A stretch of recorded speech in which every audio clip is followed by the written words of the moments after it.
Hi guys, welcome to my YouTube channel Digital World of Art. Today, once again, we are going to practice of syntax.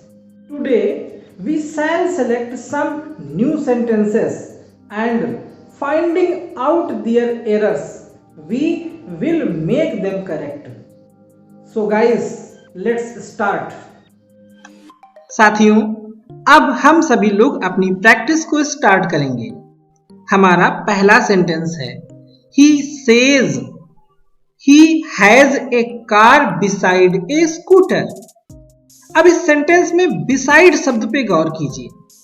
beside माने होता है के पास। वो कहता है कि उसके पास एक कार है स्कूटर के पास में। कुछ अटपटा हो गया। आपकी जानकारी के लिए आपको बता देते हैं कि beside से मिलता जुलता एक शब्द और होता है besides। सिर्फ s उसमें एक्स्ट्रा होता है, लेकिन अर्थ में बहुत अंतर होता है। beside का मतलब होता है के पास और besides का मतलब होता है के अतिरिक्त। जब कोई ये कहना चाहता है कि मेरे पास इसके साथ साथ में ये भी है, तब हम वहां पे beside का प्रयोग नहीं करते हैं, बल्कि besides का प्रयोग करते हैं। तो हम जब इसको करेक्ट करेंगे तो हम लोग लिखेंगे he says he has a car besides B-E-S-I-D-E-S besides A-S-C-O-O-T-E-R scooter। अब हमारा ये सेंटेंस सही हुआ और इसका अर्थ ये आएगा कि वो कहता है कि उसके पास एक कार है स्कूटर के अतिरिक्त। Our second sentence is I and he are working on a project। I and he, मैं और वह, are माने हैं, working कार्य कर रहे, on a project एक प्रोजेक्ट के ऊपर। अब यहां पर एक और नियम आप लोग सीख लें। जब कई प्रकार के प्रोनाउन होते हैं तब उनको किसी भी क्रम में लिख दें, ऐसा नहीं होता है। प्रोनाउंस को लिखने का भी एक क्रम होता है। जैसे यहां पर दो प्रोनाउन हमको दिए गए हैं। आई जो कि फर्स्ट पर्सन है, ही थर्ड पर्सन है। तो प्रोनाउन को अरेंज करने के लिए हमें याद रखना होगा रूल नंबर 231, यानी नियम नंबर 231। 231 की संख्या आप अपने मन में हमेशा रखिए और आप प्रोनाउन को अरेंज कर लेंगे। 231 का मतलब हुआ टू, यानी सेकंड पर्सन सबसे पहले, उसके बाद में थ्री यानी थर्ड पर्सन उसके बाद में, और फर्स्ट पर्सन यानी वन ये सबसे लास्ट में। तो यहां पर क्या है, फर्स्ट पर्सन पहले है, थर्ड पर्सन बाद में है, और हमारे नियमानुसार थर्ड पर्सन पहले होना चाहिए, फर्स्ट पर्सन बाद में होना चाहिए। तो हम लोग इसको कैसे अरेंज करेंगे, हम लोग लिखेंगे ही and I, he and I. अब क्योंकि हमारा सब्जेक्ट तो प्लूरल नंबर है, बहुवचन है, तो यहां पर आर का ही प्रयोग करेंगे। Are working on a project, WORKING working on a project। He and I are working on a project। हमारा third sentence He was angry upon me।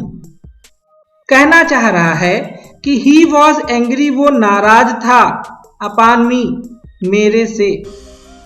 लेकिन यहां पर हम लोग अपना सारा फोकस angry upon पर करेंगे, क्योंकि कुछ शब्द ऐसे होते हैं जिनके साथ में एक फिक्स प्रीपोजिशन का प्रयोग किया जाता है।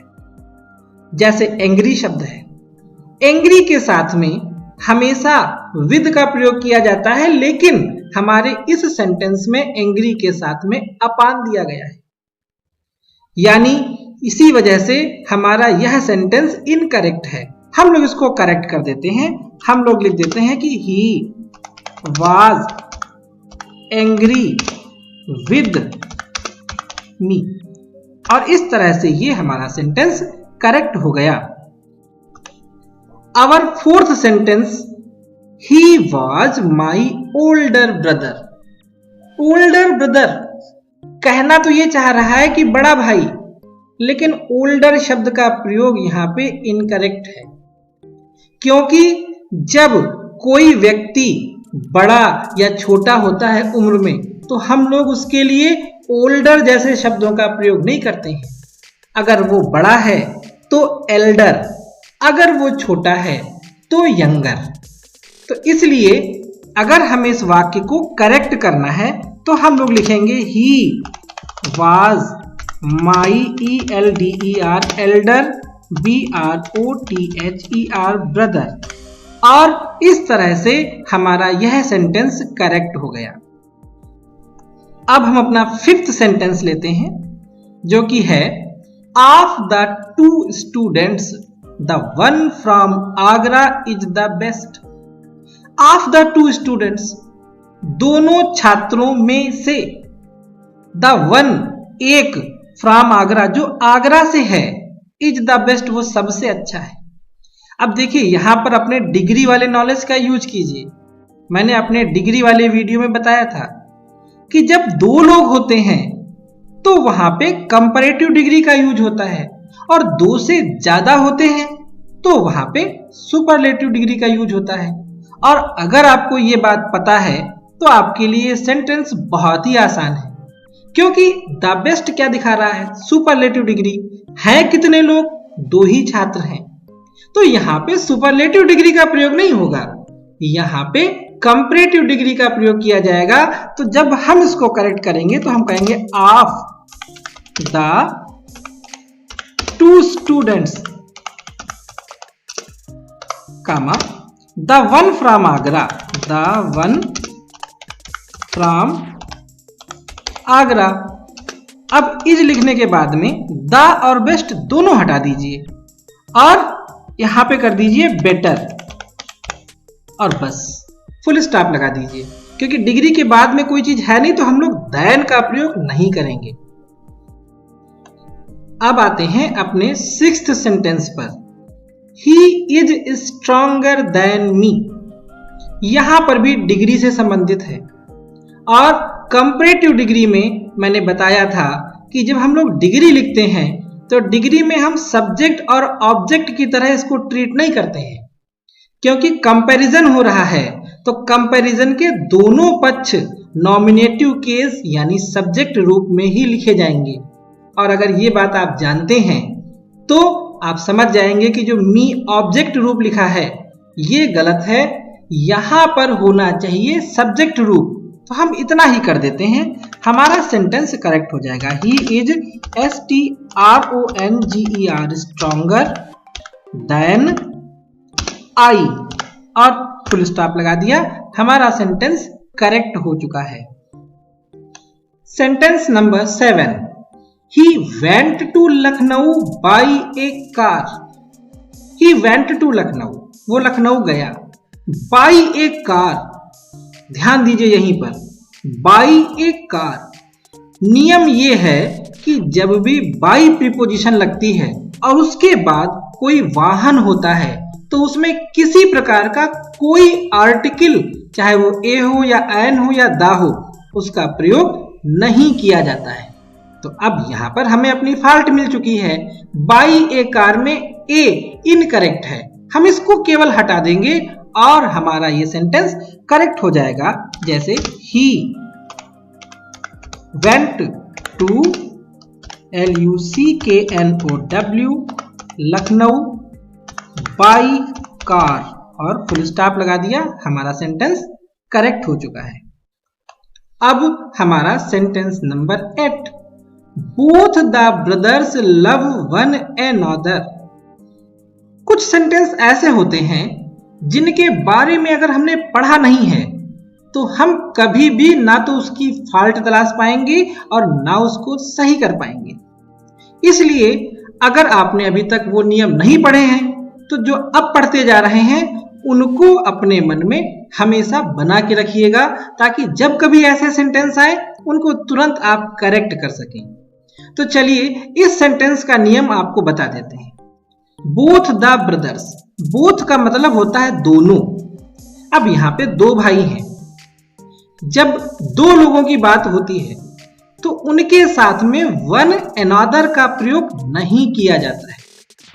वहां पर एक दूसरे के लिए हम ईच अदर का प्रयोग करते हैं, और अगर दो से ज्यादा लोग होते हैं तो हम लोग वहां पे वन अनदर का प्रयोग करते हैं। वैसे ही जैसे दो लोगों के लिए हम बिटवीन का प्रयोग करते हैं और दो से ज्यादा लोगों के लिए एमंग का प्रयोग करते हैं, तो कुछ वैसा ही रूल यहाँ पे होता है। हम यहाँ पे क्या करेंगे, क्योंकि दो भाई हैं, वन अनदर का प्रयोग इनकरेक्ट है, हम इसको करेक्ट कर देंगे। अगर यहाँ पर हम वन अनदर की जगह पर ये कर दें ईच अदर, तो वही करते हैं। BOTH both the brothers love each other, EACH each, OTHER other, both the brothers love each other. और ये अब हमारा सेंटेंस करेक्ट है। Now we are taking our 9th सेंटेंस। The soldiers are passing under the tunnel. Soldiers सैनिक are passing गुजर रहे हैं, अंडर नीचे, द टनल सुरंग में से।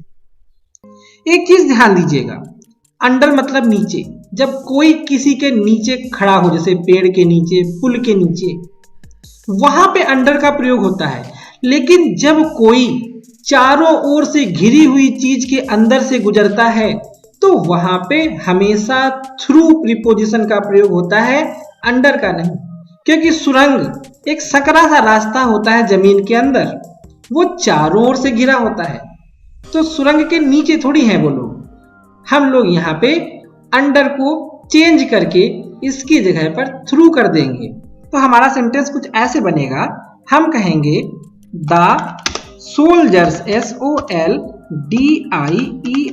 Soldiers are passing through, THROUGH, through the tunnel. The soldiers are passing through the tunnel, और ये हमारा सेंटेंस करेक्ट हो गया। हमारा अगला सेंटेंस है हार्ड वर्क इज की फॉर सक्सेस। इस सेंटेंस में भी फिक्स प्रीपोजिशन का इश्यू है। की के बाद में जो फॉर लिखा हुआ है यह इनकरेक्ट है। हमारा सेंटेंस हमेशा ऐसे लिखा जाएगा, हार्ड वर्क इज की टू सक्सेस। हम लोग की के बाद में हमेशा टू का यूज करेंगे, फॉर का यूज इनकरेक्ट है। तो अब हमारा सेंटेंस करेक्ट हो चुका है। Sentence number 11, Tulsidas is one of the greatest poet in Hindi. यह सेंटेंस एक पहेली की तरह आप लोग ले सकते हैं, क्योंकि इसका आंसर इसी के अंदर छिपा हुआ है। तो चलिए हम लोग तलाशते हैं। सेंटेंस के सेंस को पहले क्लियर कर लें। तुलसीदास इज माने हैं, वन माने एक, ऑफ माने में से, द ग्रेटेस्ट पोएट सबसे महान कवि इन हिंदी, हिंदी में। ध्यान दें, वन ऑफ, में से एक। में से एक तभी हो सकता है जब उसके सामने क्या हो, ज्यादा लोग हो, बहुवचन सब्जेक्ट या ऑब्जेक्ट हो। तो यहां पे क्या है, द ग्रेटेस्ट पोएट। पोएट एक वचन है, अब एक कवि में से एक थोड़ी कोई हो सकता है। तो यही बात यहाँ पे हमें समझनी थी। हम हमेशा ध्यान रखें कि जब भी वन ऑफ का प्रयोग होगा उसके बाद वाला जो भी शब्द होगा वो हमेशा बहुवचन में लिखा जाएगा। तो हम यहाँ पे इसको प्लूरल कर दें, Tulsidas is one of the greatest poets कर देंगे, पोएट्स इन HINDI हिंदी। अब हमारा सेंटेंस करेक्ट है, Tulsidas is one of the greatest poets in Hindi. और अब हमारा आज का last sentence, sentence number 12, the gold is a costly metal. Gold एक धातु है। आर्टिकल लगा है इसके साथ में दा। दा का प्रयोग वहां पे होता है या तो वो इस दुनिया में यूनिक हो, अद्वितीय, जिसके समान कोई दूसरा ना हो, या फिर कोई बहुवचन सब्जेक्ट है और वो कॉमन नाउन शो कर रहा होता है, तब वहां पे हम दा लगाते हैं। नहीं तो किसी भी धातु के लिए हम दा आर्टिकल का प्रयोग नहीं करते हैं। तो इस सेंटेंस की एरर यहीं पे है, हम लोग दा हटा देंगे। हम लोग लिखेंगे gold is a costly metal, और इस तरह से ये हमारा सेंटेंस करेक्ट हो गया।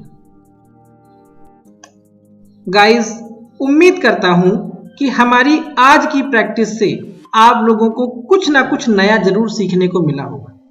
हमारा उद्देश्य है हर छात्र को उसकी परीक्षा के लिए बेहतर तरीके से तैयार करना। तो आप लोग हमारे इस चैनल को सब्सक्राइब करके लगातार हमारे साथ जुड़े रहें और नए नए प्रैक्टिस के वीडियोस को प्राप्त करते रहें।